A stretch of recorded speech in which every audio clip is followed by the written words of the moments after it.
Hello అండి, అందరికీ నమస్కారం. వెల్కమ్ టు అమ్మ ప్రపంచంలో. ముందుగా అందరికీ మహాశివరాత్రి శుభాకాంక్షలు. మీరందరూ ఈ వీడియో చూసేటప్పటికి శివరాత్రి జరుపుకొనే ఉంటారు.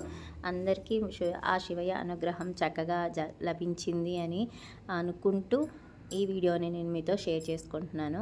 ఇది చూసారండి, శివయ్యకి నిత్యాభిషేకం లాగా ఇలా చాలా బాగా అనిపించింది కదా. ఇది చూస్తే మాత్రం నాకు మనసు చాలా ప్రశాంతంగా అనిపించింది.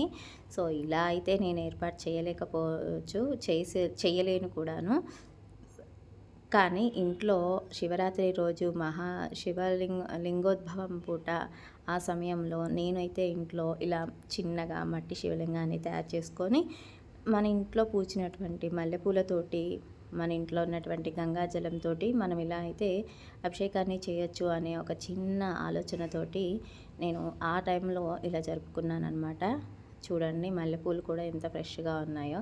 ఈ మల్లెపూలతోటి గంగాజలంతో నేను జరుపుకున్నటువంటి మహాశివరాత్రి ఇదండి. ఈ పూలు వచ్చేసి చాలా బాగా పూసాయి. ఇదైతే నాకు శివుని యొక్క ప్రసాదంగానే భావిస్తానన్నమాట.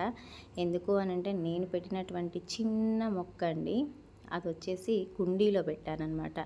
ఇంత చిన్న మొక్క అన్ని పూలు పూయడం అంటే చాలా గొప్ప విశేషంగానే నేను భావిస్తాను.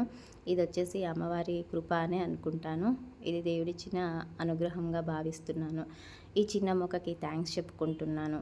ఇన్ని పూలు శివరాత్రికి నాకు అందించినందుకు ఈ మొక్కకి నేను ధన్యవాదాలు చెప్పుకుంటూ, నేను చేసినటువంటి పూలు చూడండి, ఇవి నేను ఇలా కట్ చేయకుండానే మొక్కల్ని అలానే ఉంచేసి నైటు 12కి కదండి లింగోద్భవం, ఆ టైంకి చాలా చక్కగా విచ్చుకున్నాయండి. ఆ విచ్చుకున్న పూలను కూడా నేను మీకు ఇక్కడ చూపిస్తాను.